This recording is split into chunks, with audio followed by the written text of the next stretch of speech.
পুজো মানে কাশফুল, পুজো মানে ঢাকের তাল, পুজো মানে কাছের মানুষ।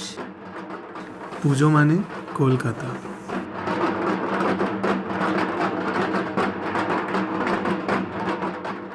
Hello everyone, welcome back to the channel. I hope you guys are doing well. सबसे पहले आप लोगों को दशहरा की हार्दिक शुभकामनाएं। आई होप आपका ये जो फेस्टिव सीजन है ये बहुत अच्छा बीत रहा होगा। दुर्गा पूजा और कोलकाता का एक बहुत गहरा संबंध है। दुर्गा पूजा एक ऐसा फेस्टिवल है जिसके लिए कोलकाता के लोग 365 दिन वेट करते हैं और इस फेस्टिवल को मिस करने का तो वो सोच भी नहीं सकते। मुझे अभी भी याद है जब मैं 2019 में पहली बार पुणे आया था तो मैंने उस साल दुर्गा पूजा मिस किया था। वो मेरा पहला दुर्गा पूजा था जिसमें मैं शामिल नहीं हो पाया था और उस चीज का एहसास बहुत ही बुरा होता है। और इस साल उसी फेज से ए भी गुजर रही है। उसका पहला दुर्गा पूजा है जो वो कोलकाता में नहीं है। दुर्गा पूजा कोलकाता में रहने वाले हर एक व्यक्ति के बहुत दिल के करीब है क्योंकि 5-6 दिन की बड़ी सी फेस्टिवल होती है।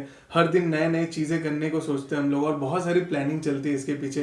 साल भर लोग प्लान करते हैं कि दुर्गा पूजा के इस दिन को ये करना है, उस दिन को वो करना है और ये 6 दिन के पीछे 365 दिन की प्लानिंग रहती है। बट अगर आप कोलकाता से बाहर हो तो फिर कैसे दुर्गा पूजा सेलिब्रेट करें? थोड़ा रिसर्च करना पड़ेगा, थोड़ा दिल से खोजना पड़ेगा, आपको यहाँ भी दुर्गा पूजा जरूर मिलेगा। तो ऐसे ही मैंने और एबी ने प्लान किया था ये पूरा दुर्गा पूजा पुणे में मनाने का और कैसे मनाना है, किस दिन क्या क्या करना है। तो इस व्लॉग में मैं आपसे हम लोगों का ये 5-6 दिन का जो पूरा दुर्गा पूजा जर्नी है वो शेयर करने वाला हूँ। हाँ, ऑब्वियसली कीपिंग इन माइंड कि कोलकाता का दुर्गा पूजा को कहीं का भी दुर्गा पूजा बीट नहीं कर सकता। That is at a different level.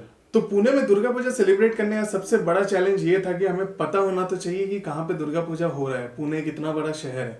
तो हमने फेसबुक में बहुत सारे सर्चेस किए, उसमें से हमें लकीली एक ग्रुप मिला, पुणे बंगाली कम्युनिटी, जहाँ पे हमें पूरा लिस्ट मिला कि यहाँ पे कहाँ कहाँ कितने सारे दुर्गा पूजा होते हैं, जिसके बेसिस पे हम अपना पूरा दुर्गा पूजा का प्लान तैयार कर सके। तो चलिए षष्ठी के दिन से शुरुआत करते हैं।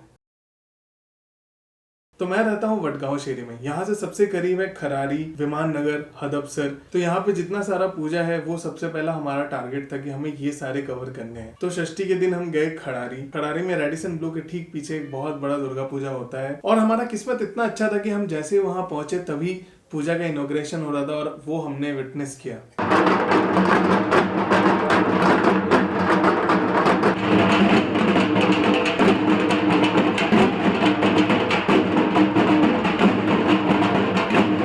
और दुर्गा पूजा का मतलब है खाना पीना, बंगाली डिशेस एंड ऑल। वहाँ पे पूरा स्टॉल लगा हुआ था और जो जो हमें पसंद आया हमने वो सब ट्राई किए और इतने दिनों बाद बंगाली डिशेस खा के हमें सुकून मिला। हमने वहाँ पे कुछ टाइम स्पेंड किया, वहाँ पे प्रोग्राम्स चल रहे थे, हमने बैठ के देखा। फिर वहां से हम निकल गए हडपसर मगरपट्टा की तरफ पैंडल हॉपिंग करने और हमने 2-3 भगवान की मूर्तियां देखी और कोलकाता का थोड़ा सा फील लिया क्योंकि वहां हम रात भर घूम के पैंडल हॉपिंग करते हैं और रात को फिर हम खड़ारी वापस आए क्योंकि हमको बंगाली डिनर करना था। ऑब्वियसली ये चांस कौन मिस करेगा, है ना। 5 दिन ही मिल रहे हैं आपको तो खुल के बंगाली डिशेस खाने का। तो इस तरह हो गया हमारा षष्ठी समाप्त। अब चलते हैं सप्तमी की स्टोरी में। यहाँ पे काश फूल का पता नहीं कहाँ मिलता है। ढाकेर ताल हमने षष्ठी को देखा। अब सप्तमी में बाड़ी थी दोस्तों के साथ पैंडल हॉपिंग करने की। तो हम सप्तमी में निकल गए रेंज हिल्स, खड़की, ये सब एरिया एक्सप्लोर करने।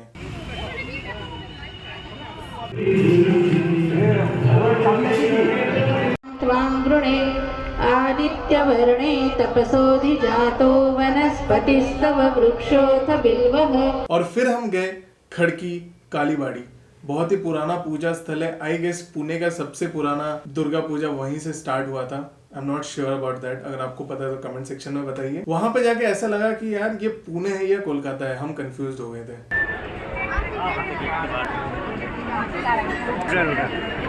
फिर हम निकल गए टुवर्ड्स खड़ारी, बैक टू खड़ारी। और उस दिन खड़ारी में परफॉर्म कर रही थी भूमि बैंड, बहुत ही रिनॉन्ड बंगाली बैंड है।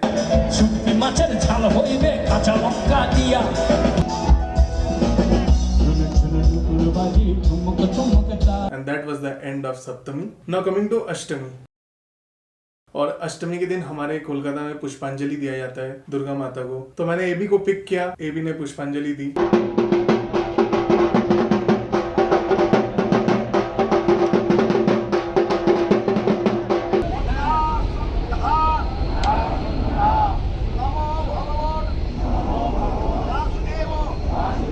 पुष्पांजलि देने के बाद हमने बंगाली ब्रेकफास्ट किया और अष्टमी को हम गए Kondagaon park, Ruhi villa.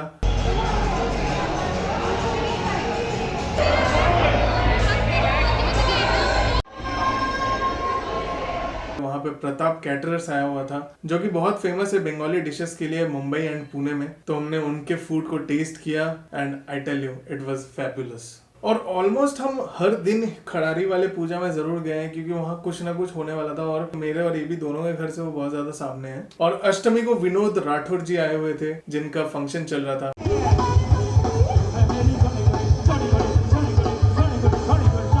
That was end of अष्टमी। और अगर आप कोलकाता वाले हो तो आपको पता है कि अष्टमी के बाद नवमी से थोड़ा सबका दिल ही दुखी रहता है क्योंकि दशमी को विसर्जन होने वाला रहता है और वो आखिरी दिन रहता है दुर्गा पूजा का। तो नवमी को हमारा मूड भी थोड़ा ऐसा ही था। अब एक दिन बचा हुआ है और फिर 365 दिन वेट करना पड़ेगा अपने को।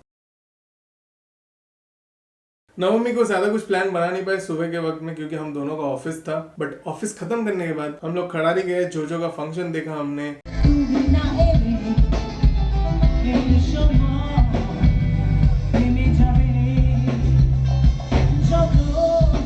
And then we decided to watch Vikram Vedha.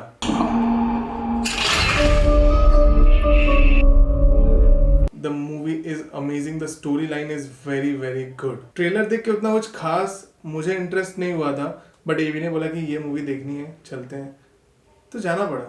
But अच्छा डिसीजन था। और ऐसे हुआ हमारा नवमी समाप्त। अब तक एज पर प्लान सब कुछ चल रहा था। दसवीं के दिन हमारा प्लान था बाइक डिलीवरी लेने जाने का बट देन कुछ डॉक्यूमेंट्स मेरे पेंडिंग थे तो मैंने डॉक्यूमेंट्स देने तक वो बाइक की पास मिली नहीं। तो मैंने कहा कि नेक्स्ट वीक आराम से लेता हूँ जाके बाइक लेके हम जाने वाले थे हिंजेवाड़ी, वाकड़, बानेर उस साइड और वहां पैंडल हॉपिंग करने वाले थे बट देन अनफॉर्चुनेटली वो नहीं हो पाया। That's how we spent our Durga Puja staying out of Kolkata. तो अगर ये व्लॉग आपको पसंद आया तो जरूर लाइक कीजिएगा, share this and comment down below कि आप लोगों ने अपना दुर्गा पूजा कैसे सेलिब्रेट किया। And if you are new here don't forget to hit that subscribe button and be a part of this family. I'm gonna end this vlog right here and stay tuned for the surprise coming in the next vlog. So you only live once, live life king size. Bye bye and take care my pillions and I will see you in the next vlog.